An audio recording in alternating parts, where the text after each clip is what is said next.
2026 is going to be an awesome year. We got some pretty cool stuff coming up. First off, we got Foundations of Recovery. This is our flagship program. We're starting it in January. This is for anyone, man, woman, or couple who wants to come and reclaim their heart from shame, trauma, and betrayal. We start off with an education on all sorts of principles, give you the common language. We feed you from a fire hose in terms of all things recovery. It is such a great start to recovery. And we get at the roots of things, Tyler. This isn't like any other program. Like, this is our healing journey in process, and Foundations is where we begin. If you look at the value that you're getting there to kick off a good recovery with all of the right education, all of the right language, and a team to get you started while also being directed by Brannon and myself through the whole process, what a deal. So if you're interested, if you're struggling, if you've been wanting to do something for a long time, jump into this. This only comes around every so often, and we would love to have you there.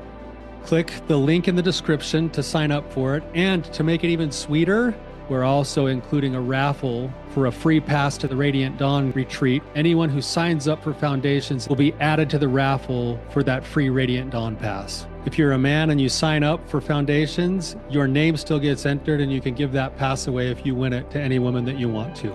So what you're saying, Tyler, is if you sign up and participate in Foundations, you could possibly go to Radiant Dawn for free? That's exactly what I'm saying, which is crazy because Foundations by itself is already an insane value. Man, I sound so salesy. But it actually is awesome. So come to Foundations. And even if you don't come to Foundations, sign up for Radiant Dawn. It's beyond therapy, the best healing experiences that you can have. Click the link below and come join us.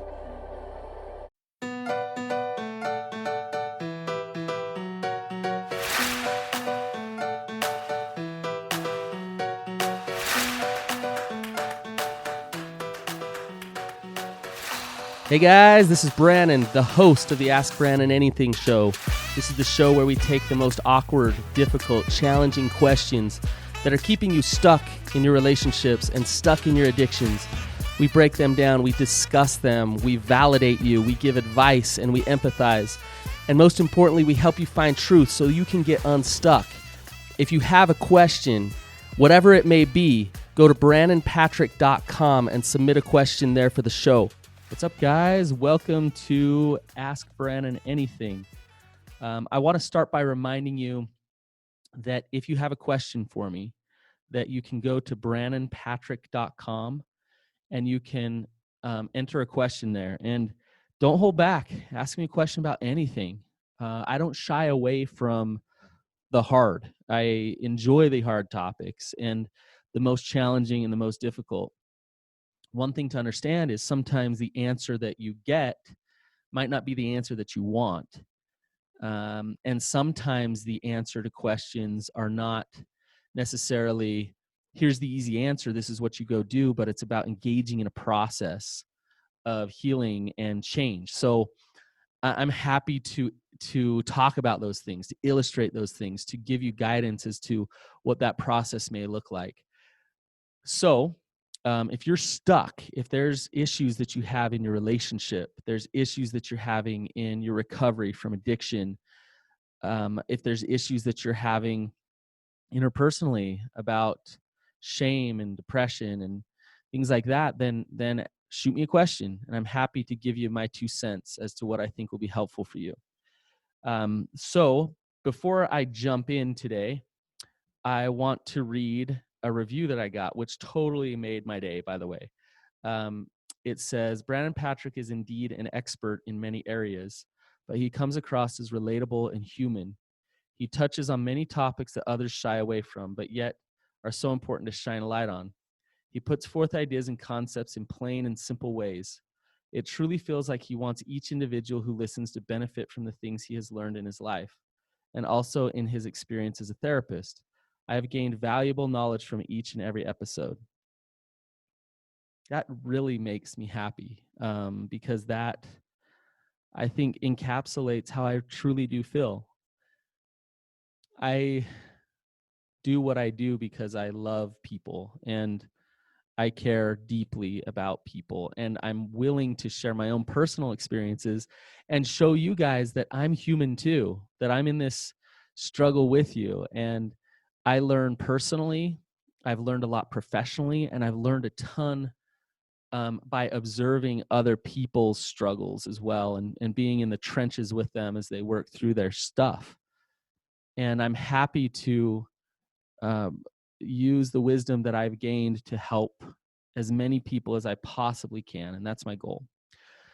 So with that, as most of you know, my specialty, my platforms and things like that are around addiction. And I work a lot with couples who have experienced what we call betrayal trauma, infidelity, broken trust, and just things of that nature. And so the betrayal that comes from somebody who's acting in their addiction is really what I do. So a lot of the questions that I get are around that. However, the questions that I've been getting, I think, are applicable to most relationships. And I got a couple really good questions. So I want to just read the question and then I'll get into it. So it says, and I'm going to summarize this a little bit.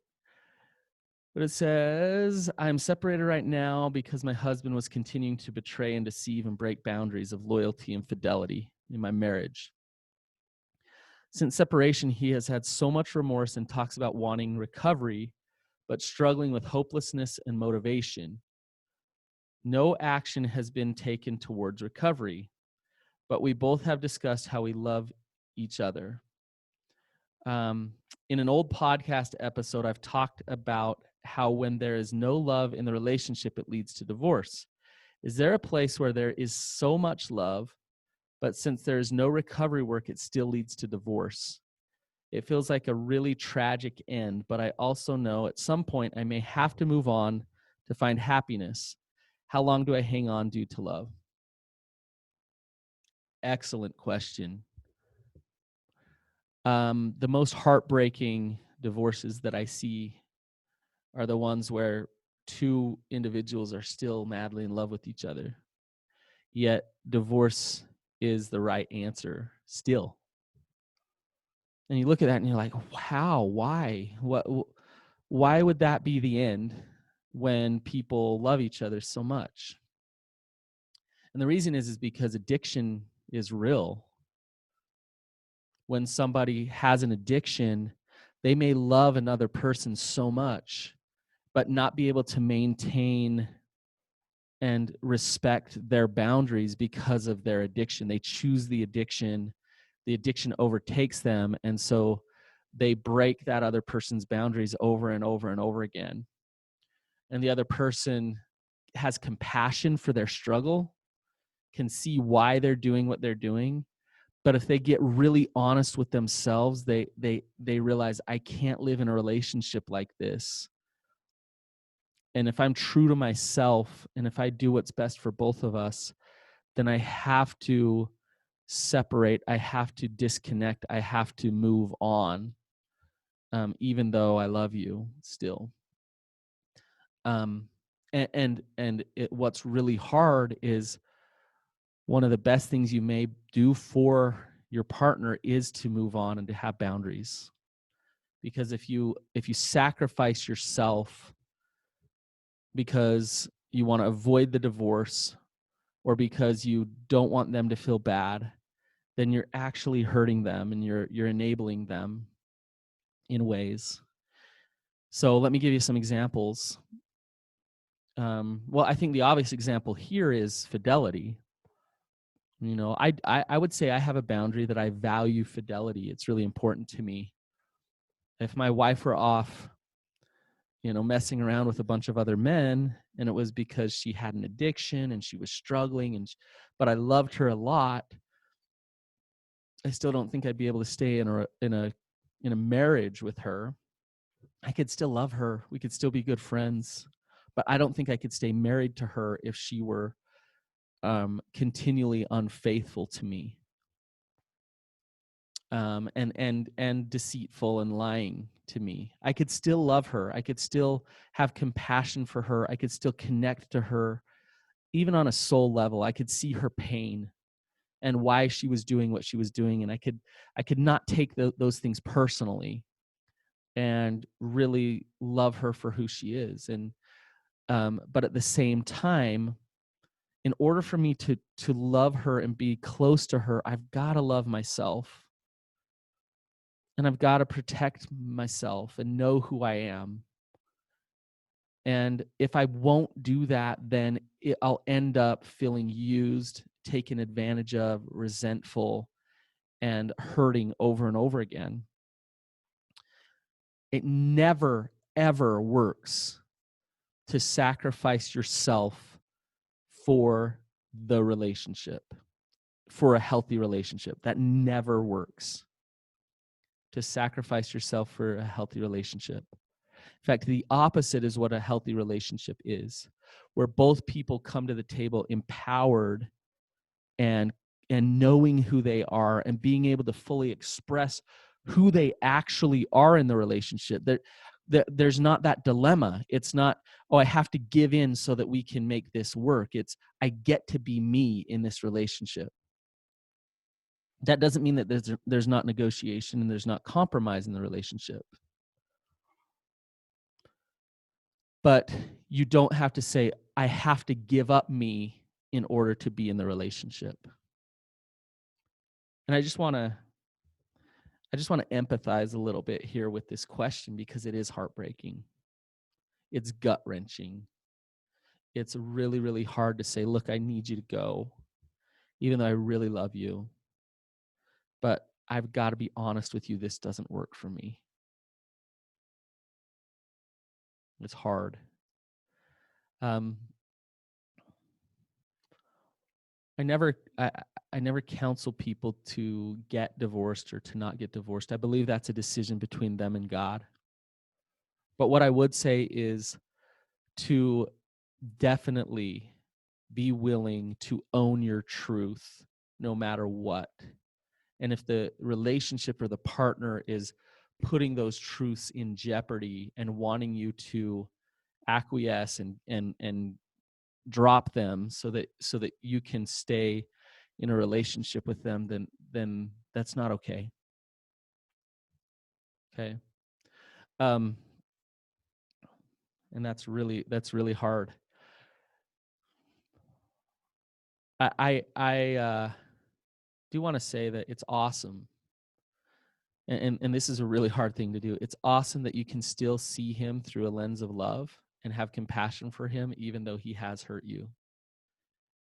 That's good. It's good for you.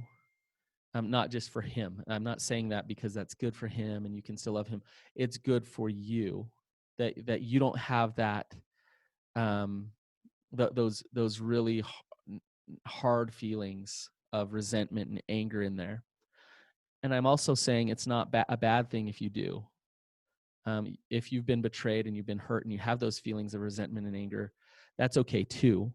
But I would say it's something that needs to be worked through so that you don't stay there. You don't stay resonating in those feelings. All right, that was a great question. Okay, let me see. I got another question here.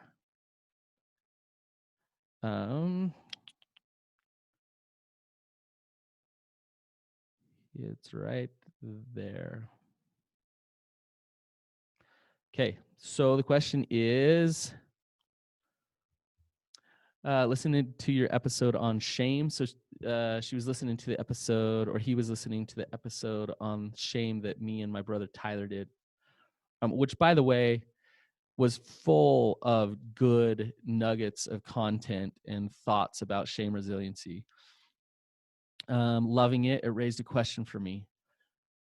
When my husband has a slip or messes up, I set boundaries. Often emotional distance is what happens. So I can feel safe and centered again. However, doesn't this reinforce his shame and his belief that he is unworthy and unlovable, and that he should feel shame? Would love to hear your address. Would love to hear you address this on an episode. Okay, so This is a good question because here's how I'll start to answer that. Yesterday, I was running a men's group, and we were talking about accountability, and we were talking about owning what is. And I was talking with one guy, and I said, the reality is that you're lovable. And another guy chimed in, and he said, well, that's kind of subjective. And I stopped for a minute, really thought it through. It's not subjective. We were talking about, we call it your nobility, who you actually are as a human being, as a son or daughter of God. You have this noble worth in you, regardless of anything that you've ever done. So your nobility is not subjective. So if that's true, then let me come back to the question here.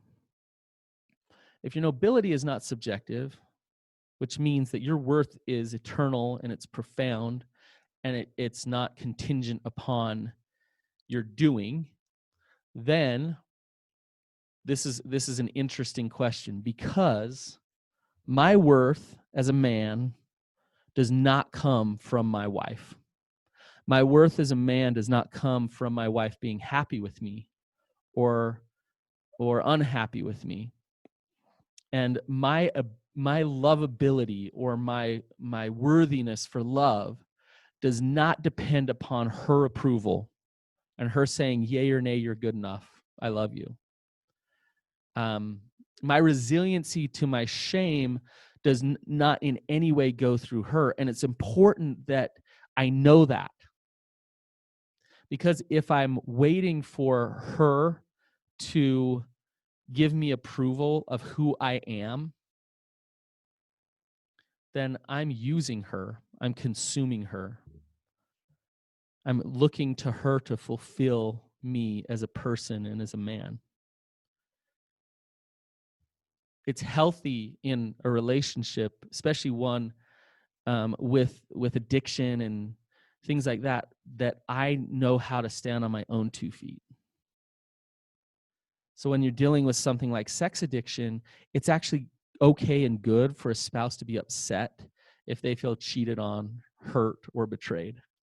And they need to be able to have that space without the partner decompensating into their shame. So it leads to the question, how then? How do you do that? And the fact of the matter is the husband needs to work on himself and know who he is independent of you. So that when you come to him and you say, man, like, I need distance from you, I'm hurt right now, he's able to say, you know what? I'm okay, if that's true. If I'm okay that you need distance. That makes me sad, but I'm okay. And I want to connect to your heart and how you're feeling right now on an emotional level, because I'm not in protection mode of me or looking to you for my own self-worth. So therefore, I can actually truly see you. We get addicted to each other. What that means is we try to use each other to complete us. You're the half that makes me whole. You complete me. All these things make me gag a little bit. I do believe that relationships are important, but I think our paradigm needs to shift a little bit. Our relationships are there as opportunities for intense amounts of growth, for feelings of intimacy, yes, but they're not there to complete us and give us our self-worth. My wife cannot give me my self-worth. It's not hers to give to me. And because of that, then she has space to be upset and frustrated and sad and angry at me if she needs to be. And if I'm not consuming her then when she does feel those things and she has that space, she can process them, and actually we can feel close when she feels those things, because I have the strength to hold that space with her and for her. Okay, so what I'm talking about is one of those things that takes a process of growth in order to know who you are and show up in your strength in your relationship.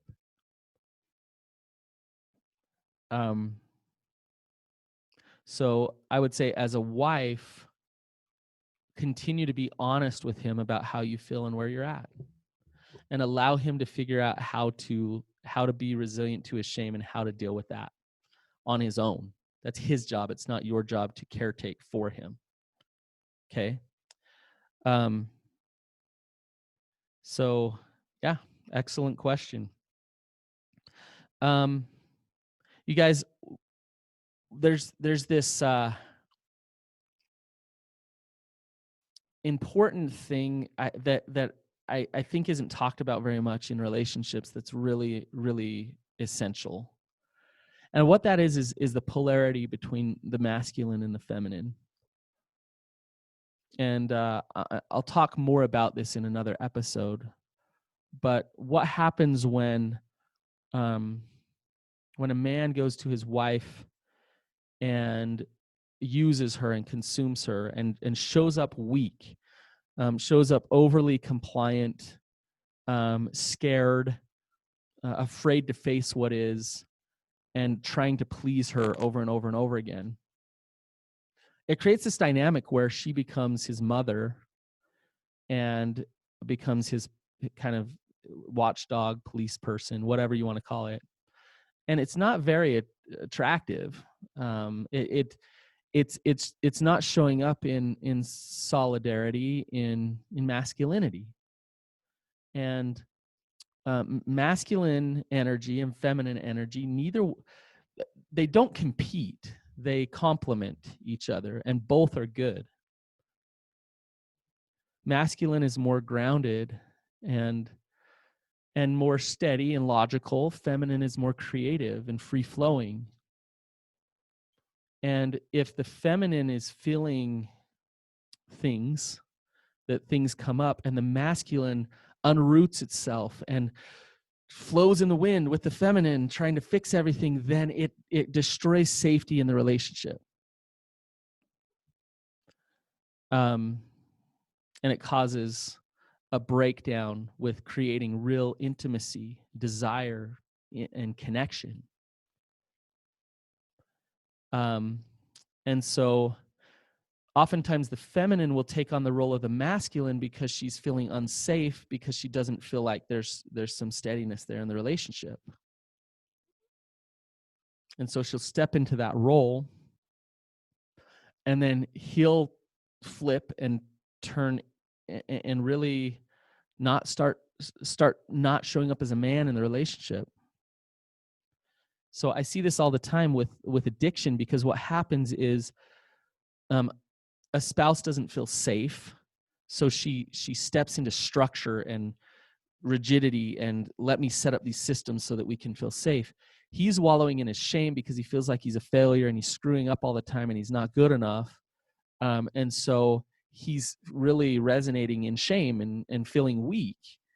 And so the more she steps in and takes over, the more he just steps aside and shows up very not proactive and weak, the more it just starts to destroy the overall safety in the relationship.